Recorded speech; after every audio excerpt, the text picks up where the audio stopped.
Buenas tardes a todos. Eh, Bienvenidos a todos los participantes en esta videoconferencia organizada por el Instituto Italiano de Cultura. Hoy hablaremos, más bien escucharemos hablar de design italiano. Se trata de un tema al cual la Embajada de Italia y el Instituto Italiano de Cultura anexan mucha importancia desde hace varios años. Son muchas las iniciativas que en estos últimos años se han tomado para establecer un diálogo constructivo entre el diseño italiano y el diseño mexicano. Y hoy tenemos el gusto de escuchar a un gran amigo de México, un gran amigo del Instituto Italiano de Cultura y de la Embajada, Matteo Origoni, que ha visitado muchas veces México y que es arquitecto, diseñador y museógrafo. Entonces, muchas gracias, Matteo, por tu disponibilidad a compartir con nosotros tu sabiduría sobre el tema del diseño. La conferencia, como saben todos, el título es Diseño y Comunicación, Relaciones Inesperadas. Entonces hablaremos mucho del diseño del objeto, en el cual la Italia tiene una importantísima tradición, sobre todo en este último siglo XX. Antes de darle la palabra a Matteo Origoni, me complace dar la palabra al embajador de Italia que está conectado con nosotros, que participa en esta conferencia, Luigi De Chiara, que quiere dar un saludo y también hacer algún comentario sobre el tema. Gracias y le doy la palabra al embajador.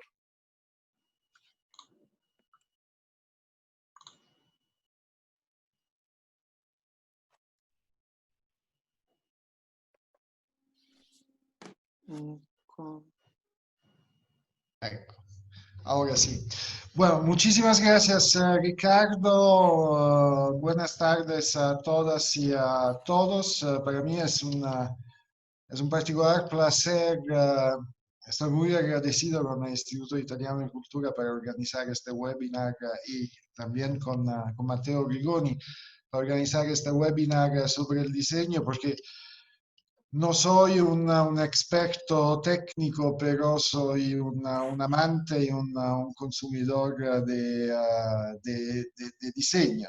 El diseño es un punto obligado para la representación italiana al extranjero porque es un sector de nuestras exportaciones y en todas las exportaciones italianas hay una componente de diseño que contribuye a asegurar el éxito del Made in Italy en el mundo.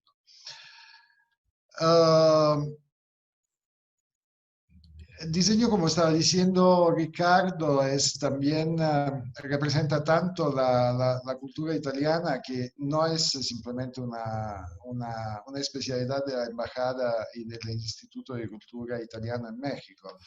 Es uno de los principales eventos anuales que el Ministerio de Asuntos Exteriores, en este caso también con el Ministerio de Bienes Culturales, instruye las embajadas y las oficinas italianas alrededor del mundo cada año de organizar un día del diseño italiano. Este año estábamos elaborando un programa muy rico de eventos, de encuentros y de otro tipo de situaciones cuando desafortunadamente la crisis sanitaria del COVID nos ha forzado a cancelar los eventos. Cancelar, a mí no me gusta utilizar esta palabra porque con toda la energía que hemos puesto en la elaboración del programa y con todo el gusto que tenemos en organizar estas manifestaciones, yo prefiero decir que simplemente la hemos postergado y espero que pronto, lo más pronto posible, estaremos en condición, habrá una situación que nos permitirá de retomar al menos algunos de los eventos que habíamos pensado. Pero justamente, exactamente la crisis sanitaria nos ha enseñado también a utilizar otros instrumentos como el espacio virtual que nos ofrece el web. Tengo que decir que en particular el Instituto de Cultura ha traducido en eventos virtuales una gran parte de la programación que estaba pensada por este año. Y entonces con doble placer participo en este webinar porque soy muy interesado personalmente, porque es un sector que representa Italia y también porque es una nueva modalidad de comunicación con los clientes, con la audiencia del Instituto de Cultura para continuar a dialogar y a comunicar. Dos palabras también sobre Matteo Rigoni, graduado en arquitectura al Politécnico de Milán, ha estudiado y trabajado varios años en Barcelona antes de volver a Milano para trabajar en el estudio de familia.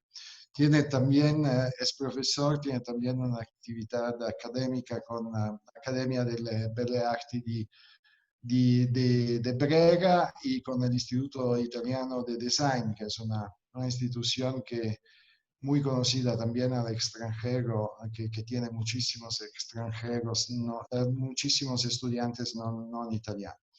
Mateo además frecuenta México, lo conoce y tiene una relación personal con este país. Y yo muy agradecido le cedo la palabra y el micrófono, esperando que tendremos pronto una ocasión para tenerlo aquí en vivo personalmente hablando del diseño italiano. Me disculpo con todos vosotros con antelación, no podré quedarme todo el tiempo porque he pasado toda la mañana en videoconferencia y hay también otra parte del trabajo que reclama mi atención. Entonces, Mateo, a ti el micrófono y espero que sea una ocasión muy agradecida y muy interesante para todas y para todos. Hasta luego. Gracias, embajador. Solamente antes de darle la palabra a Mateo, quisiera explicar cuáles pueden ser un poco las modalidades de participación. Al final de la plática de Mateo, los que quieran hacer preguntas o comentarios pueden hacerlo de dos maneras, o escribiendo la pregunta y el comentario en la chat, o pidiendo la palabra si quieren hablar, y nuestra dirección, digamos, del webinar le abrirá el micrófono y podrán así hablar directamente, con la recomendación de no usar demasiado tiempo porque somos muchos, para poder permitir a todos de participar. Y entonces, Mateo, a ti la palabra y será un gusto escucharte. Sí, muchas gracias, Ricardo. Buenos días a todos los mexicanos y buenas tardes o noches a todos los que se hayan conectado desde Europa. Gracias por participar y estar aquí en este lugar virtual. Lástima que no podamos saludarnos en vivo y esperemos de verdad que esta situación pronto cambie. En primer lugar, quiero darle las gracias a Ricardo Canelli por la introducción, al embajador, evidentemente, y a todo el Instituto de Cultura y a la Embajada Italiana por haberme invitado a dar esta charla. Adelanto que no enciendo el vídeo de momento porque se me escuchaba mal, lo haré al final de manera de poder saludar por lo menos todos en directo. Mi relación con México es profunda y tiene raíces antiguas. Algunos de vosotros lo saben, así que es realmente un gran placer para mí estar aquí para platicar juntos. Os pido también disculpas si de vez en cuando me costará encontrar las palabras correctas en castellano o en español. pero hace meses que no hablo español debido a la situación actual. Así que disculpa por adelantado y trataré de hacer lo mejor que pueda. Ahora, en cuanto a la presentación, voy a compartir pantalla, de momento que he preparado una pequeña presentación. Espero que se pueda ver. Me lo podéis confirmar, porque yo así de esta forma no veo a nadie de los participantes. Confirmamos que estamos viendo la pantalla. Bueno, perfecto, perfecto. Ahora, en cuanto al contenido de nuestra conversación de esta noche, el instituto, como dijo Ricardo, me había pedido que hablara de diseño italiano, así que he tratado de juntar en esta breve presentación unos cuantos proyectos de diferentes grandes diseñadores que a lo largo de la segunda mitad del siglo XX han hecho grande y conocido en todo el mundo el diseño italiano, con el objetivo de contestar a una simple pregunta. ¿Existe una relación entre los objetos y el usuario? Y si así es, ¿de qué tipo de relación se trata? ¿En qué forma se da? ¿Es algo que depende exclusivamente del usuario? Como en el caso de los niños y en este caso concreto del Calvin and Hobbes, de este cómic. ¿O se puede construir a partir del proyecto? ¿Y cómo se hace? Obviamente todavía no he encontrado la respuesta, lo siento, hay varias supongo, pero me parece evidente que hay algunos objetos más que otros que lo han conseguido. Se podría decir que han tomado vida de alguna forma en la imaginación colectiva, han sido capaces de comunicar. Es más, han conseguido que los usuarios les tengan cariño y que lo hagan a pesar del tiempo que ha pasado desde su creación. Su éxito y su larga vida comercial es una demostración de todo esto. ¿Quién de los presentes puede decir de no tener con algún objeto de casa una relación particular, digamos, íntima? En el fondo, como decía Castiglioni, el grande diseñador italiano, un buen proyecto no surge de la ambición del diseñador mismo de dejar una marca, sino del deseo de establecer un intercambio, incluso pequeño, pequeñísimo, con el personaje desconocido que usará el objeto. Yo creo que esta actitud hacia el proyecto y sobre todo hacia los objetos es quizás el sutil hilo rojo que une los mejores diseñadores italianos de la posguerra. Entonces, vamos a ver algún ejemplo de todo esto. En la primera lámina quise poner este proyecto, al cual le tengo un particular cariño porque con él jugaba yo cuando era niño. Se trata del gato Meo Romeo que Bruno Munari desarrolló después de la Segunda Guerra Mundial. En realidad empezó a desarrollarlo durante la Segunda Guerra Mundial por Pirelli, la gran empresa de neumáticos famosa en todo el mundo. Eso porque en una actividad de consultoría con Pirelli se encontró con un nuevo material que era la espuma, ¿no? la que normalmente, comúnmente se utiliza para construir o como revestimiento, digamos, de varios tipos de asientos, por ejemplo, de los asientos de los trenes o de los asientos de los aviones. Y a partir de ahí empezó a imaginar cómo utilizar este material, aprovechando sus características físicas, que son muy peculiares, digamos, ¿no? Porque el material es muy ligero, si se presiona, digamos, vuelve a tomar la misma forma que antes, y entonces empezó a imaginar un pequeño objeto, en este caso el gato, que fuera un juguete para niños, ¿no? Digamos, el objetivo del proyecto en realidad era transformar el juego para niños. Por aquel entonces, el juego, digamos, los juegos más vendidos, los que más se utilizaban eran juegos cerámicos o maderas muy pesados normalmente, frágiles, Entonces, sustituirlo con un material de este tipo cambió totalmente el approach, ¿no? De hecho, el Munari, para presentarlo, hizo estos dibujitos que no representan el hecho formal, no representan la forma del objeto, sino sus movimientos, porque justamente esta era la cosa más importante, ¿no? Entonces, fundiendo dos partes de espuma y hundiendo un hilo de metal al interior, construyendo el esqueleto del gato mismo, hacía que todos los niños le pudieran dar la forma que querían. Y de esta forma liberaba digamos, la fantasía del niño mismo, ¿no? Que podía jugar con él y consecuentemente aprender, ¿no? Con esta idea de que el aprendizaje se hace a través de la experiencia más que a través de cualquier otra cosa, ¿no? Es de este proyecto, que en realidad fue un prototipo, que se realizó en 1954 la Zizi, así está conocido, ¿no? Un pequeño mono muy similar al gato Romeo, que fue el primer objeto en ganar el premio más importante del diseño italiano, ¿no? El Compasso de Oro. Yo creo que en este caso es muy interesante hacer una reflexión, ¿no? Es curioso que por cómo ahora entendemos el diseño, por cómo hoy en día se entiende el diseño, ¿no? Se entiende, con la palabra diseño se entiende normalmente algo bonito, ¿no? Algo que tenga una forma potente, ¿no? Que nos atrae.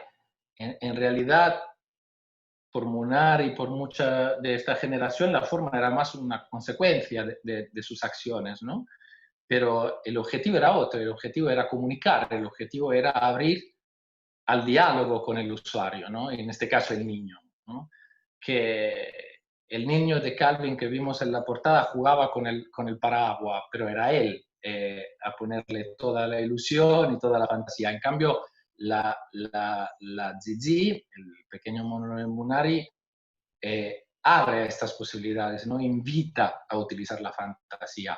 De hecho, incluso el packaging que fue diseñado siempre por él es un packaging que nos habla de esto, que nos comunica algo, que básicamente quiere decir al niño, libera al mono, ¿no? Libéralo y juega con él, utilízalo como quieras, ¿no? De hecho, es curioso, pero todavía están en producción muchos juguetes para niños que están hechos básicamente con la misma estructura, ¿no?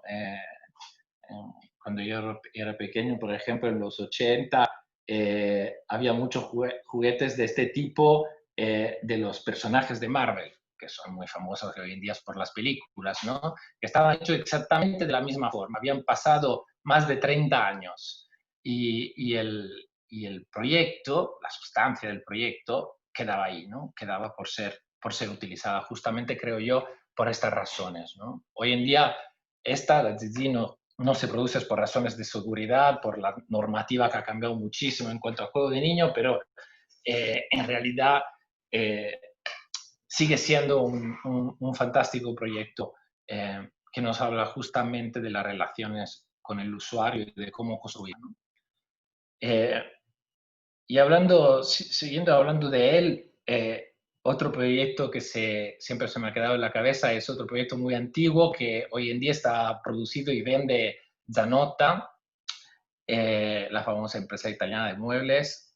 Lo vende en producción numerada, ¿no? Como si fuera un objeto de arte, pero en realidad es todo un mensaje.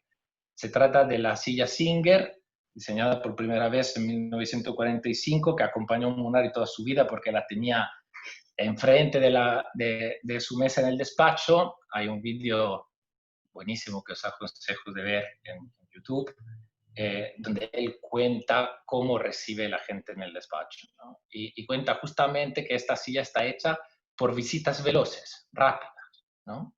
O sea que en realidad sirve para echar del despacho, de la habitación, a cualquiera con el cual no se quiera tener una larga conversación, ¿no? A todos los que te pueden molestar de alguna forma, ¿no? Entonces la silla En realidad tiene las dos piernas delanteras más cortas de las traseras, está hecha de madera la estructura, pero en realidad está hecha el asiento está hecho de acero, el mismo acero que se utiliza por los toboganes, ¿no? Para niños, otra vez, que justamente es un material que desliza, ¿no? Que hace deslizar, por lo tanto es prácticamente imposible quedarse sentado en esta silla, ¿no? Evidentemente es lo que los franceses llamarían una boutade, ¿no? Una broma, pero es una broma que nos cuenta una actitud que ve en el proyecto una herramienta de comunicación, que ve en el proyecto una herramienta más para construir un diálogo, ¿no? Y aquí le ha acercado un diseño que viene de un manual, que es un manual del diseño, ¿no? Que nos dice exactamente cuánto tiene que ser alta una silla de trabajo, a dónde tiene que estar la mano por el ratón del ordenador, a qué altura tiene que estar la mesa, no sé qué. Todas informaciones fundamentales para un diseñador, pero que el diseñador tiene que poner en discusión, porque aquella silla puede ser perfecta, pero no es un buen proyecto, justamente porque le falta esta actitud, ¿no? Le falta, digamos, esta capacidad de dialogar con alguien, ¿no? Esta es una fotografía recién, digamos, que Zanotta publica en su web y la he robado para decir que un buen proyecto queda en el tiempo, ¿no? De hecho, el mismo Munari nos contaba cómo hay un aforisma de él, digamos, que ha quedado que es famoso, pero que sigue siendo muy divertido e inteligente, que dice, nada pasa de moda tan rápido como la moda, ¿no? Que es decir, que las formas nos interesan poco si quieres entrar en la vida de alguien, ¿no? Y si quieres construir este diálogo. En cuanto a objetos animados, Munari es toda una referencia y otro ejemplo de sus proyectos, esta vez no es un proyecto de producto, digamos, o mejor dicho, se ha convertido en un proyecto de producto después, pero surgió como un proyecto editorial, un pequeño libro que se llama Los tenedores hablantes, donde el diseño del tenedor, el tenedor común, el tenedor popular, el tenedor que todos conocemos, que podemos comprar en el mercado, se convierte en una herramienta de comunicación, ¿no? Entonces, al pasar página, encontrarás siempre un diseño que representa el tenedor asociado a una palabra. Por ejemplo, estas dos, liberty, ¿no? Por comunicar que era una forma, ¿no? Que era esto de liberty y muchas otras cosas más, ¿no? Ya nosotros italianos somos famosos por utilizar mucho las manos al hablar y la verdad siento mucho que no me podáis ver en este momento porque yo no paro de moverlas, ¿no? Entonces, en este caso el tenedor se convierte en nuestras manos y utiliza esta forma de comunicación tan común por decir tantas cosas diferentes, ¿no? El hecho de pagar, el hecho de robar, el hecho de poder, por ejemplo, ¿no? Todos, exactamente como si tomara vida, ¿no? Y este pequeño librecito que hoy en día se puede comprar porque está todavía a la venta, editado por la editorial Corraini, se ha convertido también en una serie de esculturas que han sido expuestas en diferentes museos del mundo, que consisten exactamente en el tenedor común, ¿no? Doblado y torcido para convertirse en un sistema de comunicación. Y yo creo que justamente el objetivo, como siempre de Munari, es sutil, ¿no? Es enseñarnos, es didáctico de alguna forma, ¿no? Es enseñarnos algo, justamente esto de lo que estamos hablando, y al mismo tiempo jugar con nosotros, ¿no? Porque aprender y jugar en realidad tienen que ser lo mismo, ¿no? Otro más, los pasaré rápidamente porque son muchas láminas. Luego, si algún participante quiere hacer alguna pregunta, evidentemente estamos aquí para platicar juntos, ¿no? Pero otro proyecto que siempre me ha parecido fantástico es es una intervención en realidad sobre otro proyecto. Quiere decir que Munari fue invitado por la famosísima empresa Swatch, la empresa de relojes, que a partir de los 80 se hizo famosa en todo el mundo para producir un tipo de reloj.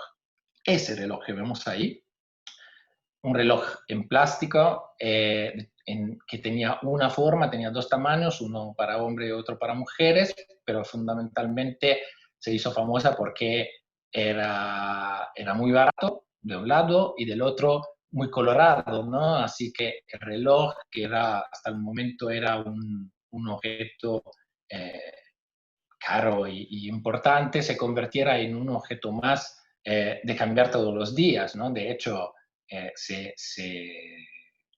digamos, los fans, ¿no? Se lo convirtieron en objeto de culto y hay colecciones y colecciones de Swatch en todo el mundo, ¿no? Y Swatch está todavía en muchos aeropuertos y en todas las ciudades más grandes del planeta, vendiendo todavía ese reloj, ¿no? Entonces, a finales de los 90, Munari fue invitado por la empresa, junto a otros diseñadores, a diseñar la gráfica, de alguna forma, ¿no? Del reloj, porque el reloj no se podía tocar, la producción seguía siendo la misma, pero la reflexión de Munari me parece muy interesante porque el reloj que surgió se llama Tempo Libre, ¿no? Y la característica principal que tiene es la de tener los números dentro del cuadrante dispuestos de manera libre, o sea que al mover el pulgar se mueven los números. Y eso quiere decir muchas cosas, ¿no? Quiere decir, en primer lugar, que no hace falta un reloj de este tipo tener los números impresos en el cuadrante, no sirven de nada, el reloj se puede leer igual, ¿no? Entonces, evidentemente el diseñador moderno quita todo lo que no es necesario, pero lo vuelve a introducir porque la necesidad aquí es otra, ¿no? No es leer la hora, sino hacer una reflexión más profunda sobre lo que es el tiempo, sobre cómo lo utilizamos y en definitiva hacer que el usuario mismo haga esta reflexión, ¿no? De hecho, aquí habéis visto en la diapositiva sale en negro, sale en azul, salió en rojo, o sea que, digamos, luego habían varias composiciones a nivel cromático, ¿no? Y eso por pasar a otro de los grandes maestros, es un proyecto fantástico de un tamburete, se llama sella, que en italiano significa sellín, ¿no? O sillar, no, sellín, de la bicicleta.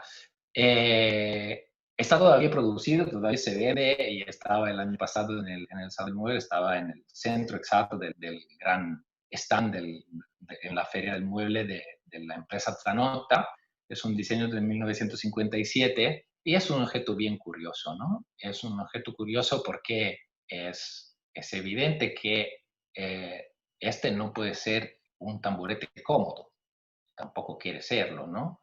Como es evidente que tiene unas características curiosas también, ¿no? Esa base semicircular hace que pueda tambalear, ¿no? Y este siguiente bicicleta que se puede levantar y bajar, como en la bicicleta misma, hace de asiento, pero como todos sabemos, en el fondo es un asiento incómodo, ¿no? Entonces, hoy yo creo que la mayoría de la gente que compra este tipo de objeto lo compra por la firma, lo compra por la firma misma de Castiglioni, o que el objeto mismo se ha hecho famoso en el tiempo, pero ¿por qué? ¿Por qué lo hizo y por qué digamos, este tipo de diseño funcionó y sigue funcionando? Porque en realidad este objeto era un objeto de comunicación, ¿no? Para la comunicación. De hecho, en todas las casas en Italia, en 1954, se estaba difundiendo, ¿no? Tener un teléfono fijo, evidentemente, por la época. Un teléfono que normalmente se colocaba en el pasillo de la casa para que todos pudieran utilizarlo de vez en cuando, ¿no? Y entonces el problema, esto lo cuenta el mismo Achille Castiglioni, es que el teléfono era caro, ¿no? Sigue siendo caro en realidad, pero bueno, era caro, ¿no? Comunicar.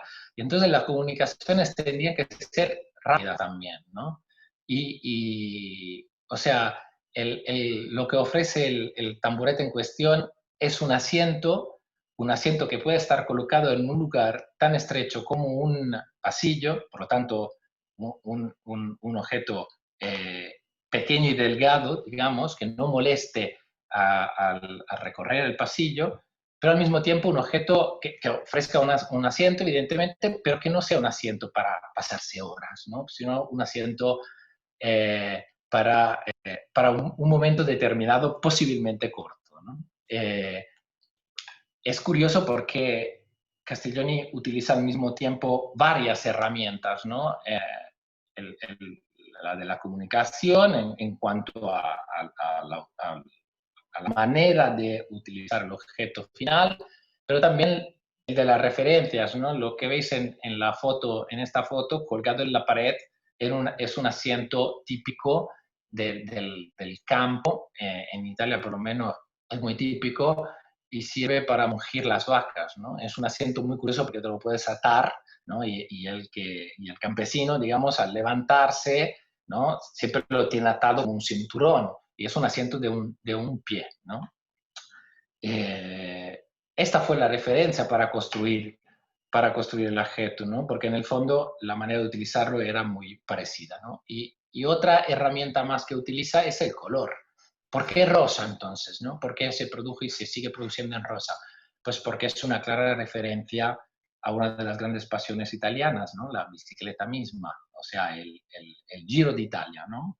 Que tiene como color de referencia la camiseta del ganador, que es rosa, ¿no? O aún todavía la Gazzetta dello Sport, que es uno de los periódicos más vendidos del país, que es el periódico deportivo, ¿no? Entonces, se sobreponen en este proyecto varios niveles de comunicación, ¿no? El color, la forma, la referencia a lo cultural.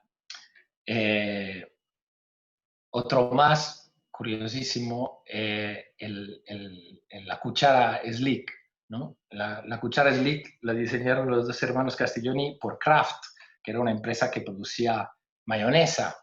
Entonces, al vender mayonesa comercial en los supermercados, quería regalar junto al bote de mayonesa una cuchara que sirviera evidentemente para comérsela, pero al mismo tiempo que invitara el usuario a entender lo bueno que estaba su mayonesa, ¿no? Entonces, Castiglioni se inventó esta extraña cuchara que tiene una parte, digamos, cortada y que la recupera en el mangar para recuperar equilibrio, para que no moleste a la hora de traer la mano, que tiene la forma misma de la sección del bote de mayonesa, ¿no?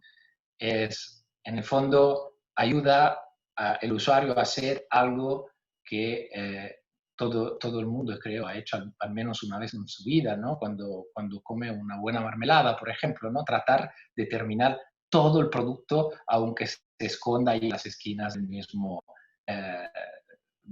bote, ¿no? Y nunca se consigue, ¿no? El usuario trata de todas las formas de llegar hasta ahí al fondo, pero no lo consigue, ¿no? La cuchara está diseñada apósitamente por esto, ¿no? Por llegar hasta el fondo.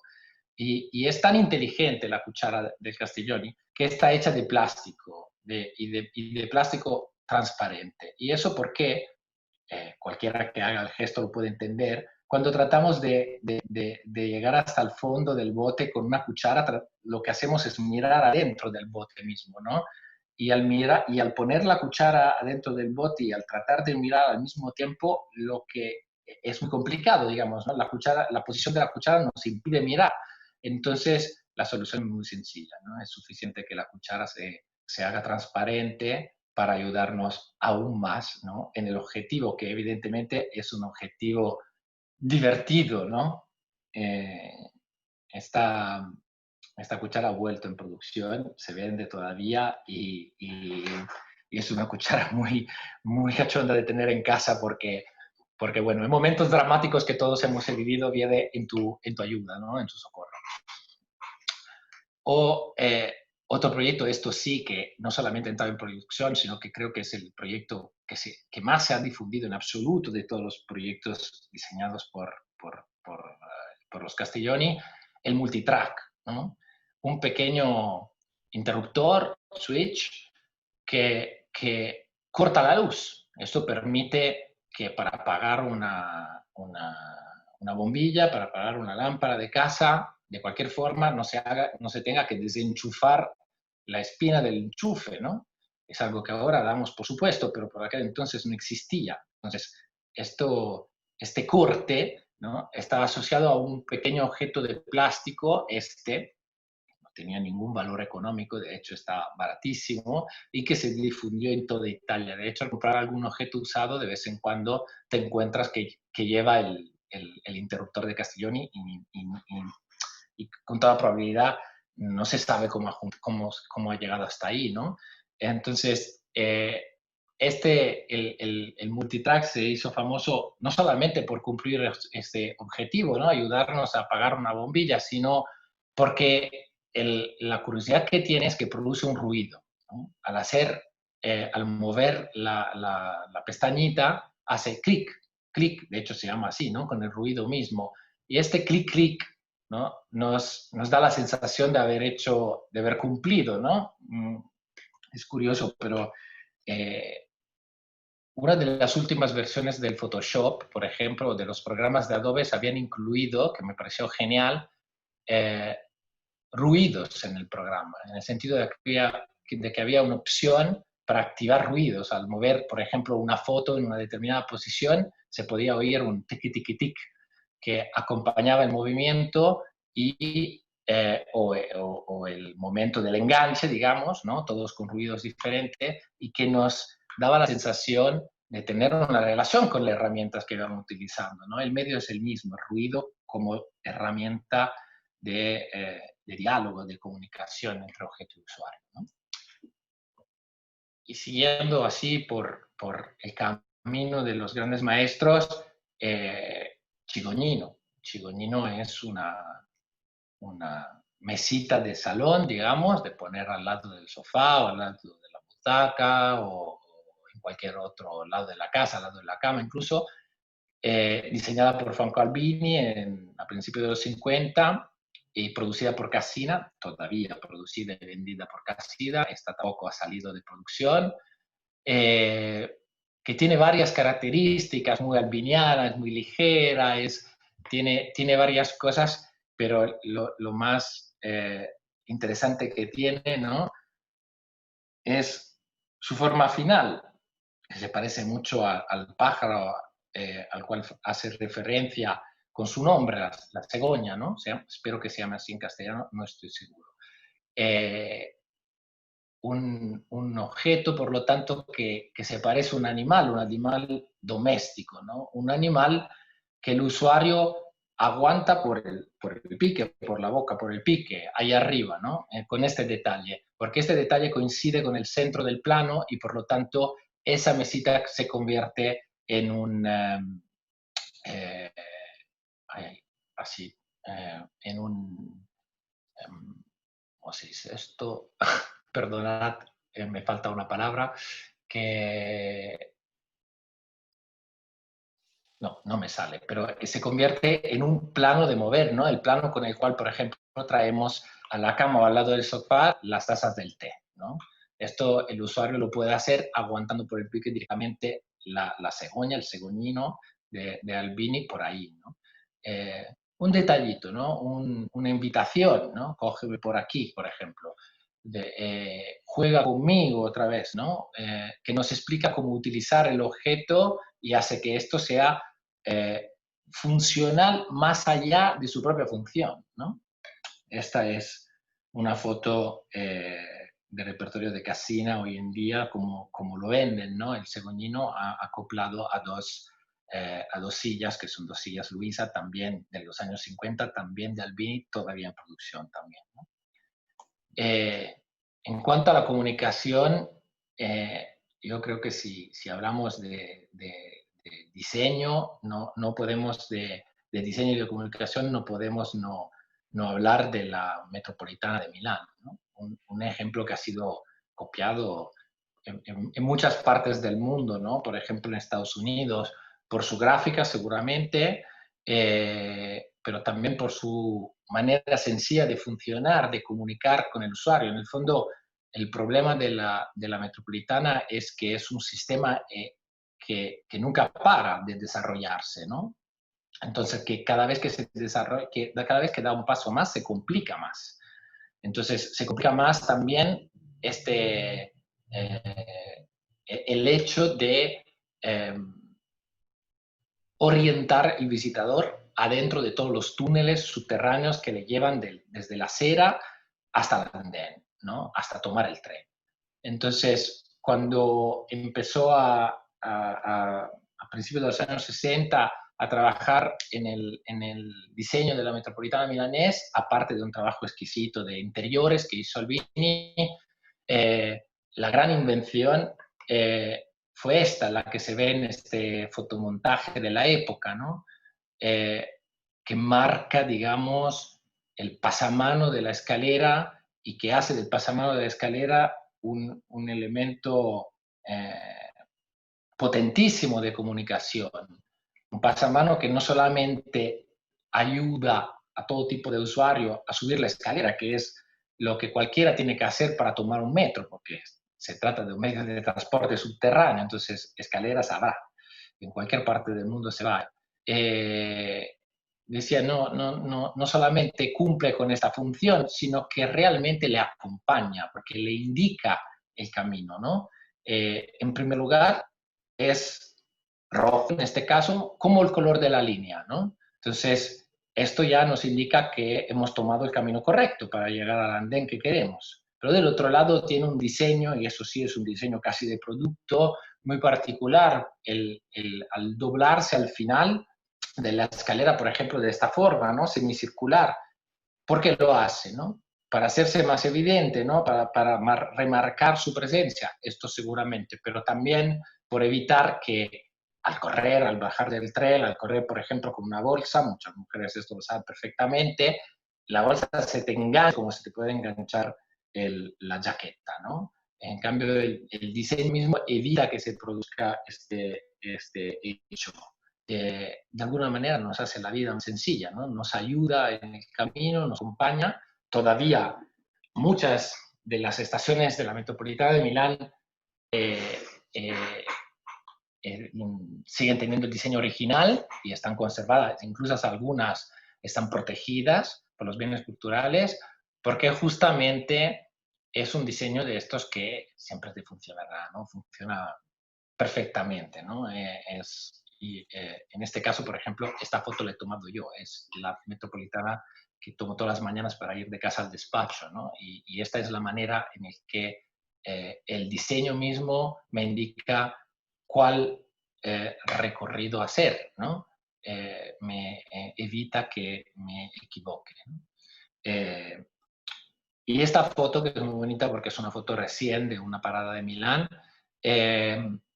también nos hace ver cómo, este es un tren moderno, evidentemente, pero cómo todavía el diseño coordinado funcione, ¿no? Sea limpio y funcional, en el sentido que es muy fácil orientarse, pero del otro lado nos muestra, en el lado derecho de la foto, cómo el diseño ve en esto, en indicar un camino, su objetivo principal, ¿no? Porque el tubo rojo que veis al final en realidad es el tubo de la escalera que dobla la pared y luego sube toda la escalera. Entonces es el mismo tubo que nos viene a recoger al bajar del tren, ¿no? Una delicadeza, digamos, que es de pocos cuando diseñan, ¿no? Esta solo es una foto de más por decir que este también fue el primer proyecto de imagen coordenada, probablemente conocidos a nivel urbano, que se hizo en Italia, y todo lo que es diseño gráfico lo hizo Bob Norda, aquí retraído en esta foto, junto a su gráfica que se ve ahí arriba, ¿no? Otro proyecto que tiene un objetivo quizás no tan noble como el de Albini, pero que también nos enseña cómo se puede diseñar un objeto a partir de las necesidades del usuario, ¿no? Y de encontrarse en un punto medio. En este caso, Se trata de la serie de vasos Smoke, diseñadas por Gio Colombo a mediados de los 60 y producidas por Arnulfo de Cambio, que todavía las vende. Este también es yo creo que se vende todavía, pero mucha gente no sabe para qué sirve, ¿no? Porque ya se nota que el vaso en sí tiene una forma muy peculiar, ¿no? Pero bueno, el hecho quizás se esconda también en la necesidad del primero de los usuarios, o sea, el mismo Gio Colombo, que aquí está retraído con su copa en la mano, un gran bebedor, un gran viveur, se diría, ¿no? Mientras va fumando. De hecho, fumador, bebedor y gran diseñador, ¿no? No paraba. Entonces, ¿cómo hacer tres cosas contemporáneamente si tenemos solamente dos manos? Pues aplicando el diseño, ¿no? Un vaso que nos permita aguantarle con un dedo, solamente con un dedo, mientras con los otros dos aguantamos nuestro piti y con la mano derecha o izquierda que sea, seguimos haciendo lo que nos más gusta, que es diseñar, ¿no? Entonces, una vez más, esto evidentemente es, digamos, una medio broma, ¿no? Pero parecida a la de las guías para visitas veloces que presenté antes. Pero bueno, el mensaje, la manera de actuar es la misma. Esta es una foto de la primera publicidad, ¿no? Hoy en día, no sé, esta foto no se encuentra en ningún lado, ¿no? Hoy en día solo se encuentran estas fotos, ¿no? Que no nos cuentan nada de lo que es realmente este proyecto. O un objeto más, siempre de él, digo, de Gio Colombo, que a finales de los 60 que inventa realmente objetos con el objetivo de empujar a otra manera de vivir. Era el 69, el mundo estaba cambiando, había revolución en la calle y una gran necesidad de novedad, ¿no? Entonces, el diseñador Colombo otra vez escucha la calle y le da una respuesta a partir de sus herramientas. El diseño, en primer lugar, ¿no? Este conjunto de extraños objetos cilíndricos, en realidad, se unen entre ellos para formar estas extrañas figuras, digamos, que sirven para esto, ¿no? Para construir sillas, o sea, no sé si se podrían definir sillas, digamos, asientos, para ser más genéricos, que permitan sentarse de todas las maneras posible. Pero lo complicado es imaginar algo así que funcione de verdad, o sea, que al mismo tiempo sea ligero y fácil de montar y desmontar, porque si no, el proyecto no se aguanta, ¿no? El proyecto no funcionaría, porque en el fondo no es tan difícil inventar algo así, sino hacerlo verdad, ¿no? Realizarlo concretamente. Y de hecho la genialidad de Gio Colombo está aquí, ¿no? Está aquí para ayudarnos en hacer todo esto simplemente empujando el enganche, ¿no? Sin un tornillo, sin un destornillador, sin ninguna herramienta más que no sea este tubo metálico que veis aquí en primer plano y dos bolitas de goma para que presionen los dos cilindros que están hechos también de espumas, por lo tanto se pueden deformar y produzcan, digamos, un efecto que no permita deslizarse, ¿no? Y por lo tanto no permita que un cilindro se mueva en relación al otro, ¿no? Es un pequeño detalle, pero para llegar a un detalle tan sencillo es necesario muchísimo trabajo y si el detalle no fuera tan sencillo, el proyecto no funcionaría porque no sería capaz de conquistarse el usuario, ¿no? De conquistarse el usuario final, que en este caso sí pueden montar y desmontar estos extraños asientos como quiere, incluso empaquetarlos en un único cilindro, ponerlos adentro de una bolsa que hacía parte del packaging para luego ponerlo en un cajón en algún lugar de la casa, porque se trata en realidad de un gran volumen una vez montado, pero de un pequeñísimo volumen una vez desmontado, ¿no? Esta es una foto del objeto final vendido hoy por Capellini y que hace no más que 3 años estaba presentado como la absoluta novedad, ¿no? en el Salón del Mueble de Milán, ¿no? Curioso porque es un proyecto que tiene más de, hoy en día son ya ha cumplido 50, digamos, ¿no? Entonces, hablando de este tipo de relación, ¿no? Una relación que se construye a partir del movimiento, a partir del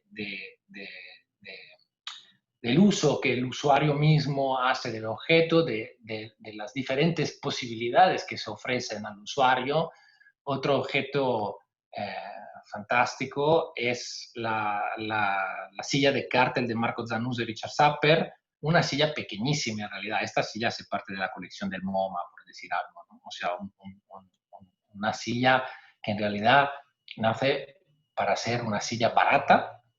De hecho, es una inyección de plástico. En aquel entonces esta técnica era una técnica innovadora.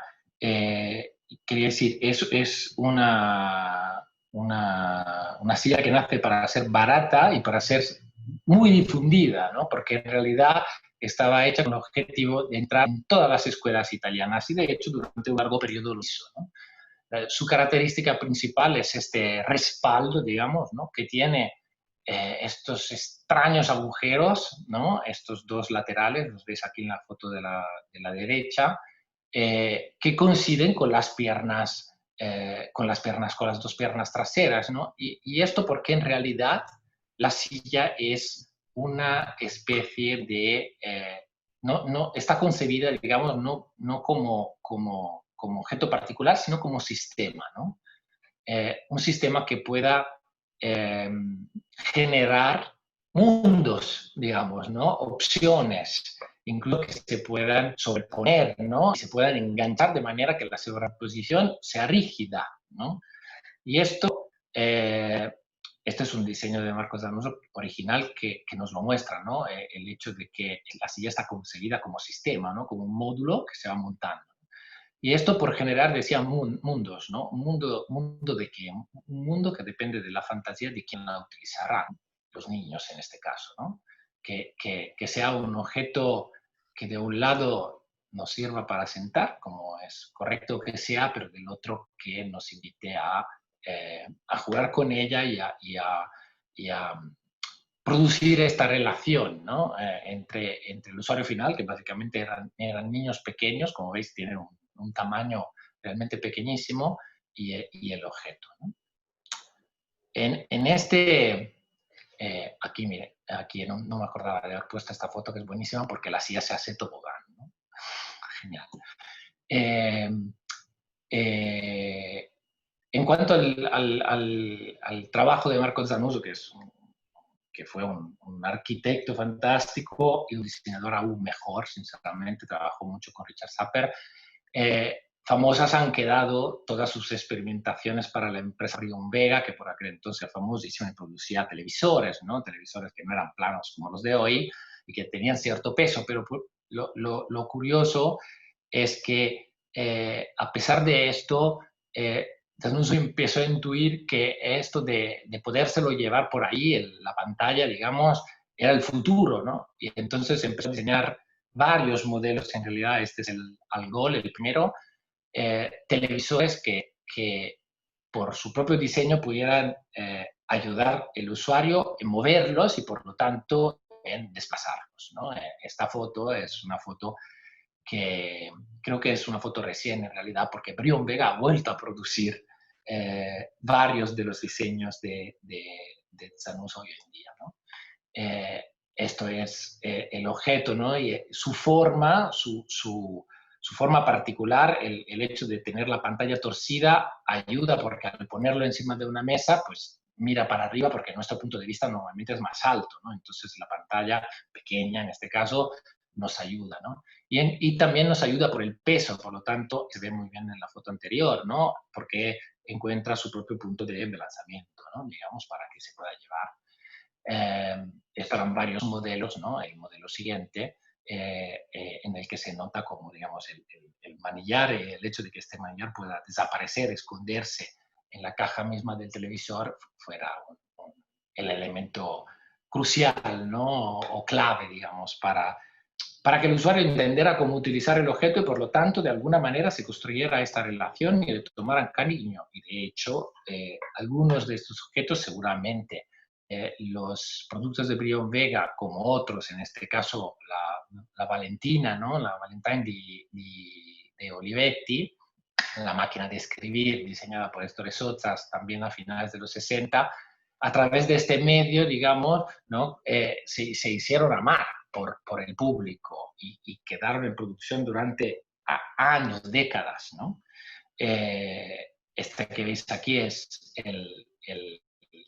uno de los carteles de la Valentina, y este es el producto, ¿no? Curioso porque en realidad, a pesar de muchos detalles interesantes, del color, del material que es plástico, fue la primera máquina de escribir en plástico, por lo tanto la primera máquina de escribir muy ligera, ¿no? Tan ligera que los tones, digamos, flotean, ¿no? Casi no tienen estructura y se ve muy bien. Pues creo que a pesar de todos esos detalles, se podría dar una clase entera sobre la Valentina, el detalle fundamental es esto, el hecho de que la misma máquina de escribir estaba concebida por ser una maleta, una pequeña caja de llevar para aquí y para allá. De hecho, el fondo de la máquina, se ve muy bien en la foto de mano derecha, tiene un manillar fijo, que hace parte de la máquina misma, porque viene un cajón por delante que se encierra a través de un mecanismo de enganches de plástico que permite desplazarla fácilmente sin romperla, ¿no?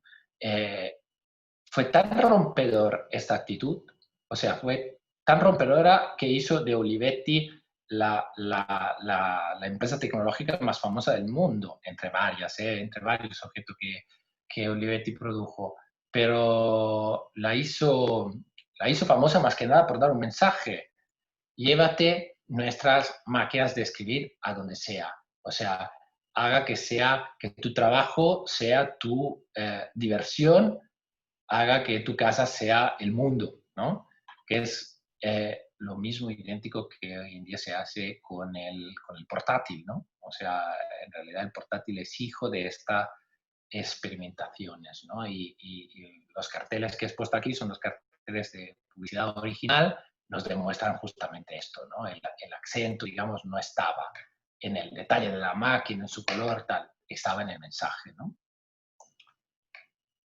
Y pasando a otro objeto fantástico y que sigue estando en producción y súper vendido, el eclipse de Artemide, una pequeña lamparita de poner al lado de la cama, principalmente, pero en cualquier lugar de la casa, que tiene un tamaño, como podéis ver de esta foto, realmente de nada, o sea, es un objeto muy sencillo en realidad, hecho por dos partes, una esférica, por dos esferas, una dentro de otra y otra semiesfera más que la aguanta en el suelo donde está escondido el peso y el mecanismo, y una ruedecilla que permite rotar la esfera más pequeña dentro de la más grande, ¿no? Escondiendo simplemente la bombilla central.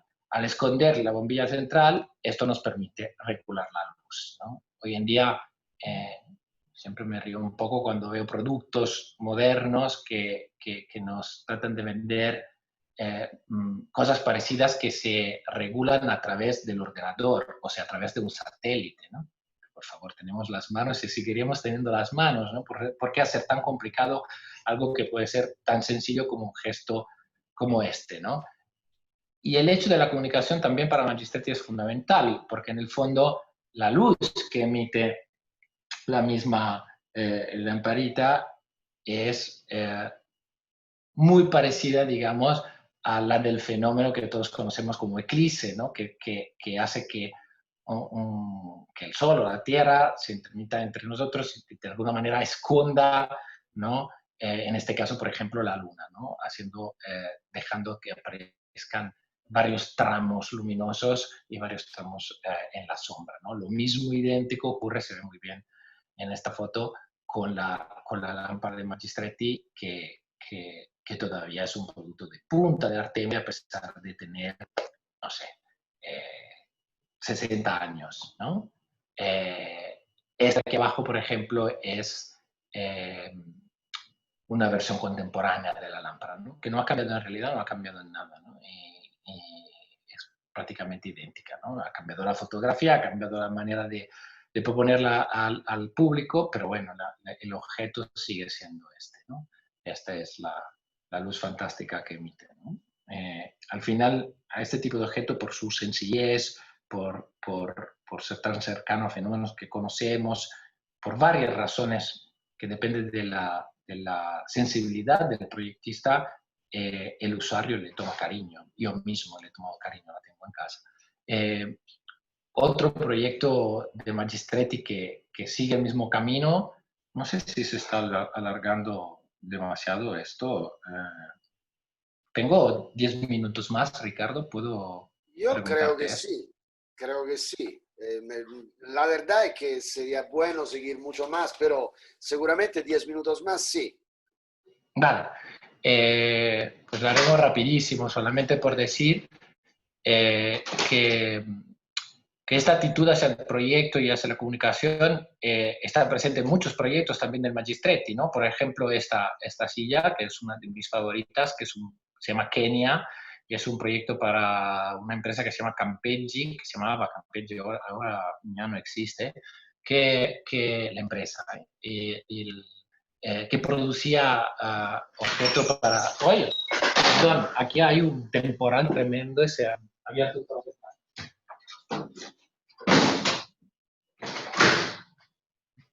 Os pido perdón, pero al parecer viene una inundación.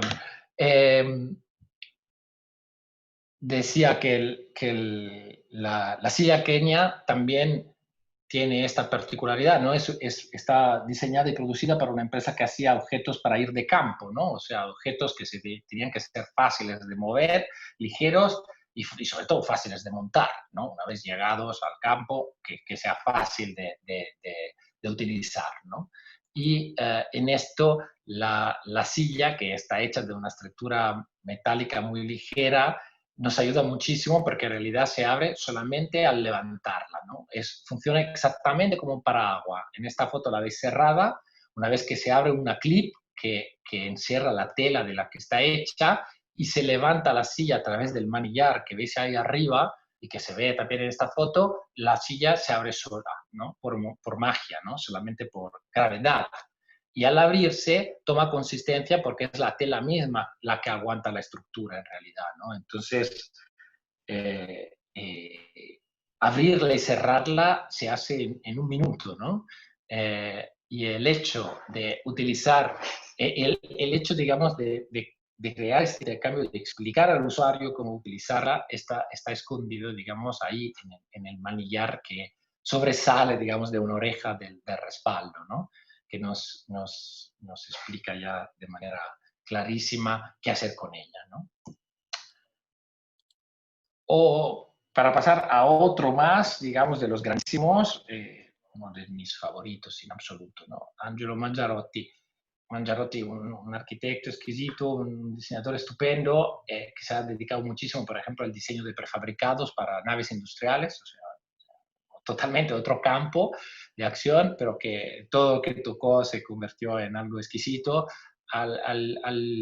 Digamos, hacia el final de su recorrido como proyectista, porque era el año 2000, Mangiarotti proyecta este anillo que llamó Vera Laica, ¿no? La Vera en italiano es el anillo de boda, y Mangiarotti es famoso también por ser, digamos, muy laico, ¿no? Ya, ya no te escuchamos, Mateo.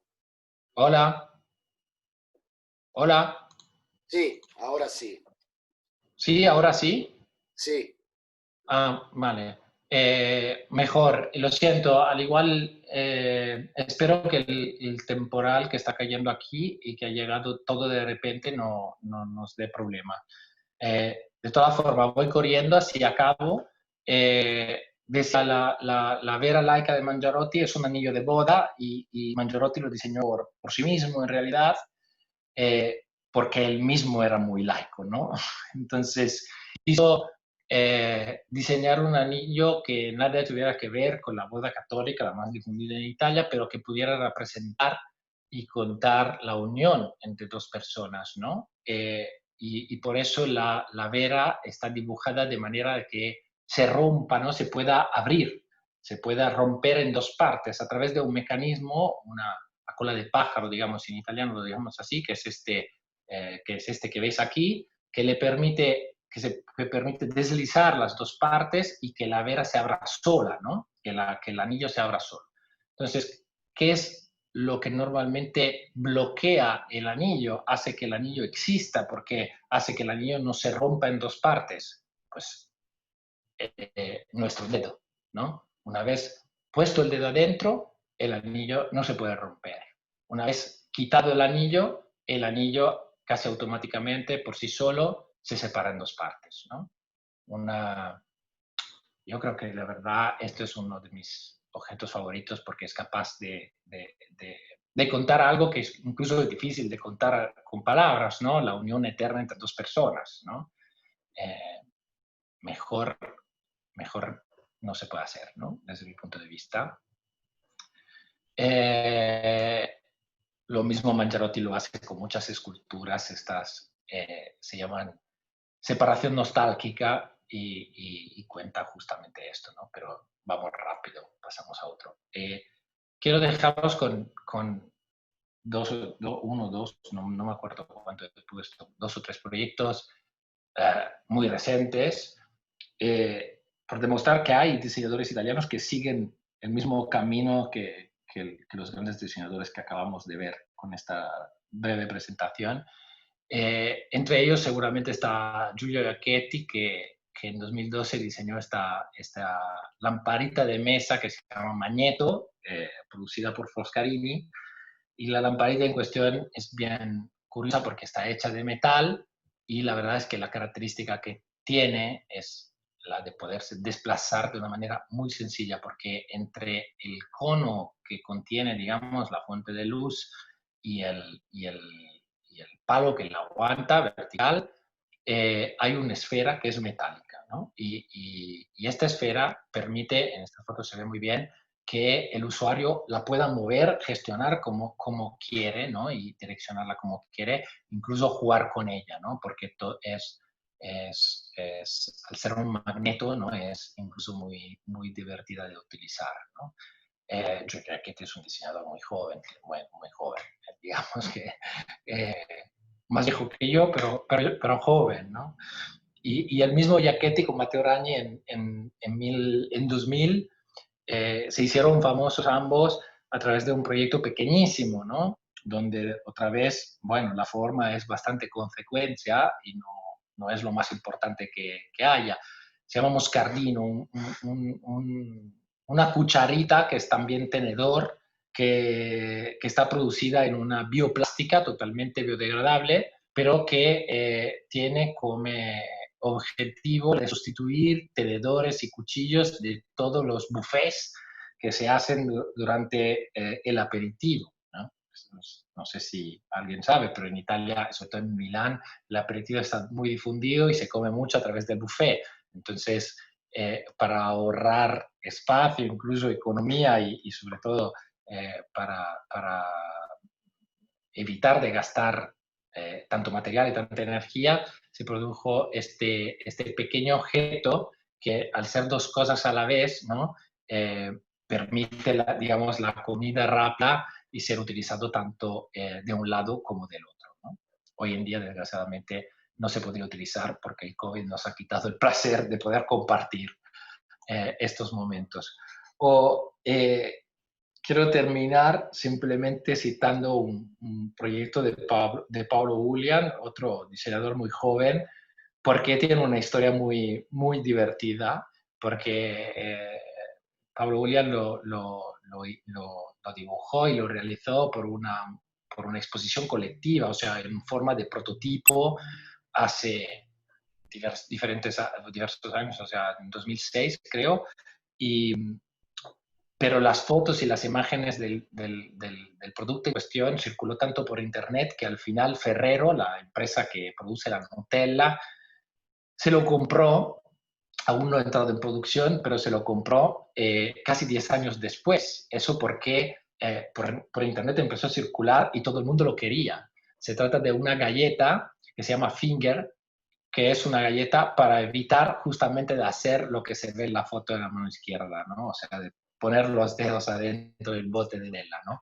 Una galleta que tiene la forma de dedo y que permite, digamos, quitarse este placer sin ensuciarse las manos digamos, y de alguna forma resume la calidad del producto, en este caso la Nutella, que es famoso, ¿no? en todo el mundo, ¿no? Entonces, Ferrero dijo que dentro de poco saldrá a la venta, ¿no? Esto me parece fantástico porque me parece una historia muy interesante porque en el fondo nos cuenta de cómo el mismo público, los mismos usuarios reconocen en el objeto algo Yo no que... escucho más. Hola, hola, hola. Hola, hola. Ricardo, ¿me oyes? Hola, hola. Ricardo, Ricardo. Matteo, credo che è un problema di Riccardo perché ti sentiamo bene. Ah, vale, perfecto. Gracias, gracias, molte. Prego. Sí, no, iba a terminar diciendo simplemente esto, que la historia me pareció muy interesante porque en este caso es el usuario que hizo que un producto que nació como un juego se convirtiera en un producto de verdad, ¿no? Un producto a la venta, por el interés que generó, porque justamente creo el usuario le ha reconocido cierto valor, ¿no? Y porque el proyecto mismo ha sido capaz de comunicar. Bueno, espero no haberlo alargado demasiado y no haber aburrido a todos ustedes. Lo siento si ha ocurrido. No, Creo que para nada. Al revés, creo que al menos yo, no sé, los demás amigos que están escuchando, quisiéramos saber dónde se pueden encontrar en México estos objetos, si todavía están en comercio, pero entendí que la mayoría de los productos de los objetos que tú presentaste, han tenido y tienen una larga vida, ¿no? Y tal vez por esto confirma lo que tú estabas diciendo. Yo propondría esto, si a través de la chat los que quieran dirigir unas preguntas o hacer unos comentarios, repito, pueden tener dos maneras de hacerlo, o escribiendo la pregunta que será leída y así Matteo podrá contestar, o, o pidiendo a través de la chat de poder hablar para que se le abra el micrófono. Mientras dejo un poquito de tiempo para que quien quiera pueda hacerte estas preguntas, pero sí quería hacer unos comentarios sobre lo que tú decías, porque se me ocurrieron muchas cosas mientras hablaba, un poco así, de manera caótica. Uno, que una característica de los objetos que tú has presentado es que hablan mucho y son, se refieren a la funcionalidad, a la utilidad, pero también a la broma, al placer. Y en este sentido, digamos, también tener estos objetos puede ser como cuando uno está muy atento a su manera de vestir, ¿no? Definen un poco tu manera de presentarte también frente a los demás. Esta es la primera cosa que se me ocurría. La segunda es que me llamó la atención cómo, sobre todo en los años 50, 60, tanto interés del diseño para los niños. Tú mostrabas algunas cosas, a lo mejor porque, digamos, después de la Segunda Guerra Mundial, esto fue una expresión también de un querer vivir bien, de un, digamos, un salto de calidad de la vida relacionado también con el boom económico, con un bienestar de masa, con una atención. Yo no creo que los niños eran tan, recibían tanta atención antes de digamos, de los años 50 en Italia. O no sé, ma es un poco una idea mía, tal vez equivocada. La tercera es una pregunta, esta sí. Si entiendo bien, muchas de las cosas que mostraste son el material es plástico, que fue muy usado en los años 50, 60, 70.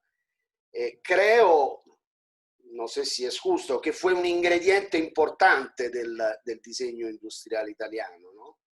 Que permitió un acceso de masa al producto, porque evidentemente un material barato que unido a esta gran creatividad era asequible también a personas que a lo mejor anteriormente no podían,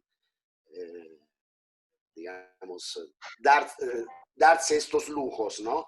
Bueno, el plástico, pero hoy el plástico es el enemigo número uno digamos, de todos los que tienen un poquito de conciencia ambiental, ¿no? Entonces, la pregunta es, ¿y hoy cómo digamos, cómo se puede manejar esto? Porque el plástico yo creo fue importante, no era un enemigo en los años 50 y 60. Fue fundamental. El plástico fue fundamental. El plástico nos cambió la vida de todos, cambió la vida de todo el mundo. De hecho, varias empresas italianas introdujeron este material, Olivetti, entre las que citaba, o Cartel, ¿no? Pero varias otras, los laminados de los que se ocupó Sozzas, o sea, han realmente cambiado nuestra manera de vivir, han entrado en todas las casas. Todos los armarios que tenemos están laminados con plástico, ¿no? Entonces, evidentemente ha sido un cambio fundamental en la manera de vivir. Y hoy en día estamos en una época en la que se ponen en discusión muchas de las innovaciones que se introdujeron en esa, digamos, la posguerra, ¿no? En toda la época de la posguerra. Se ponen en discusión como se ha puesto en discusión el coche, ¿no? O sea, el coche es útil, nadie lo pone en duda que sea útil, pero sí la gran mayoría de las ciudades del mundo, de las grandes ciudades del mundo, luchan contra el coche, ¿no? Entonces, yo creo que más o menos es lo mismo. Hoy yo creo que es responsabilidad de muchos diseñadores ocuparse también de esto, de tratar de hacer lo mismo y sustituirlo, pero con materiales que sean biodegradables. El ejemplo del moscardino, del tenedor de Giachetti, que es de los años 2000, del 2000, es un buen ejemplo porque adelanta una gran cuestión, ¿no? Nosotros mismos también como despacho, te digo la verdad, hemos estado trabajando con materiales reciclados con un proyecto grande, digamos, que trata el reciclaje, más bien dicho, la economía circular, que es un concepto un poco más delicado, porque en el fondo lo que hacemos, que nosotros tratamos más que nada stands, exposiciones, es un sector donde se consume muchísimo y se tiran muchísimas cosas, ¿no? Hace falta ir cuando termina una feria y hace falta ir al último día, a la última hora para ver la cantidad de basura que se genera con la feria. Y esto hay que ponerle un remedio, ¿no? Y esto depende de las empresas, pero también depende del diseñador. Esto, yo creo que el material se cambia porque cambia nuestra atención al planeta y nuestros objetivos. Pero el cambiar material y el tener cuidado, digamos, y respeto al ambiente no significa ser un buen proyecto, para nada. Hay proyectos malísimos biodegradables. ¿No? O sea, está ahí la cuestión. Aquí hay unas preguntas. Marisol Juárez te pregunta, ¿los diseñadores que mencionaste pertenecen a una misma escuela o corriente? No, la verdad es que yo creo que no, es por esto que es curioso, ¿no? O sea, un Mangiarotti con un Albini, por edad, por formación, incluso por recorrido y digamos, por actividad profesional, no son tan cercanos para nada, como no lo es Ettore Sottsass con otros, ¿no? Eh, de hecho, digamos, la presentación responde a una necesidad que es fundamentalmente personal, mía, ¿no? O sea, mía de entender cómo determinados diseñadores, proyectistas han logrado, ¿no? Diseñar, producir productos que han quedado no solamente que han quedado en la historia, sino que han entrado en las casas de todos porque justamente esos todos, o sea, los usuarios, le han reconocido una calidad y han tomado cariño. Entonces, ¿cómo es posible que esto, no?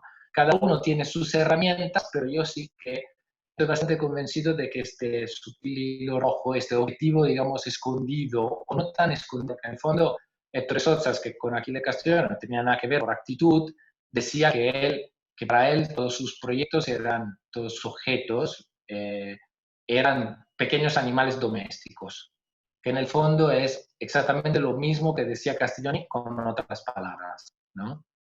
Las herramientas que utilizan son diferentes, muy diferentes, pero en el fondo este punto común lo tenían.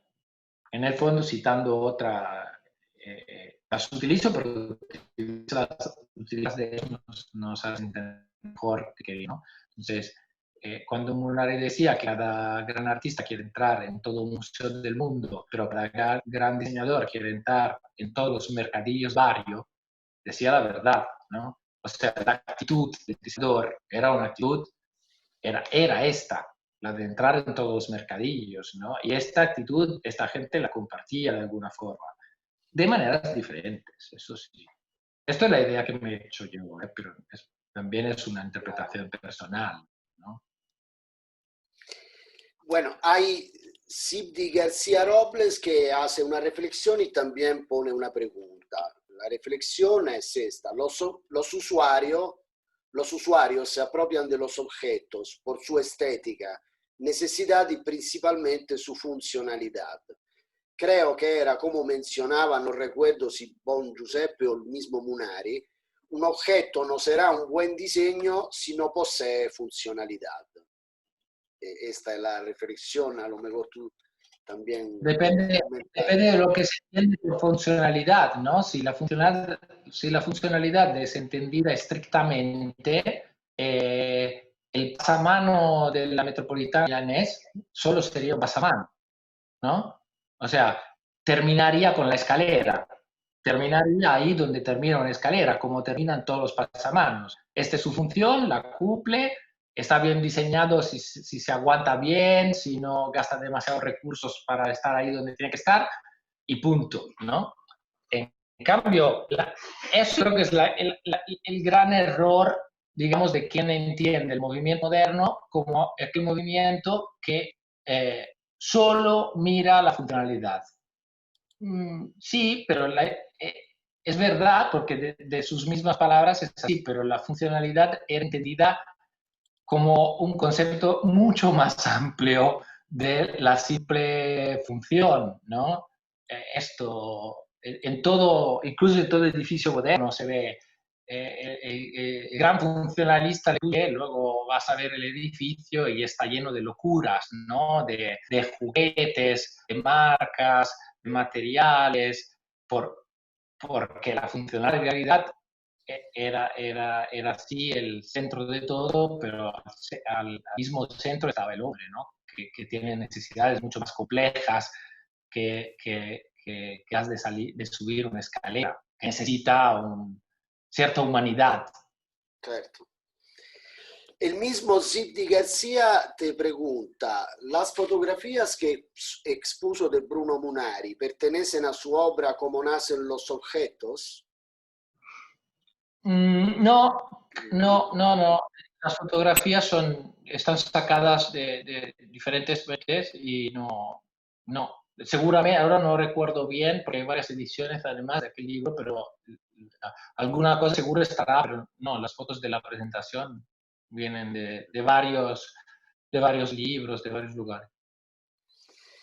Bien, yo pienso, desafortunadamente tenemos que terminar, no sin agradecerte muchísimo. Aquí hay muchísimos mensajes que te felicitan por la bellísima conferencia, maravillosa, muy interesante y bueno, ahí en la chat están todas estas expresiones que justamente se motivan con el hecho de que nos has, creo, con este viaje que hicimos contigo a través de estos objetos que producen relaciones inesperadas y también, al menos en mi caso, reflexiones inesperadas sobre cosas, objetos que uno ve todos los días y de improviso se te abren un poco unas ventanas, unas reflexiones nuevas, ¿no? Yo agradezco a todos por su participación, por su asistencia. Yo sé que esta no será la única ocasión en que estaremos con Matteo hablando de diseño por tantas razones. Estamos solamente esperando que se normalice la situación para que tú vengas a visitarnos y así podremos seguir hablando con nuestro discurso sobre el diseño. Bueno, muchas gracias y... Yo quería agradecer a todos los oyentes por haber aguantado tanto tiempo y por por estar aquí y gracias, la verdad, espero veros en vivo porque a mí esto de estar detrás de una pantalla no me funciona muy bien, la verdad me cuesta mucho y creo que que la vida es otra cosa, ¿no? Y que para hablar de diseño hay que tocarlo, el diseño, ¿no? Hay que tocar el material, o sea, hay que de una forma u otra volver pronto a la vida, la verdad. Gracias, Mateo, y gracias a todos. Y entonces nos veremos nuevamente en los próximos días, siempre con nuestros encuentros del Instituto Italiano de Cultura. Adiós a todos. Chao. Gracias, adiós, adiós.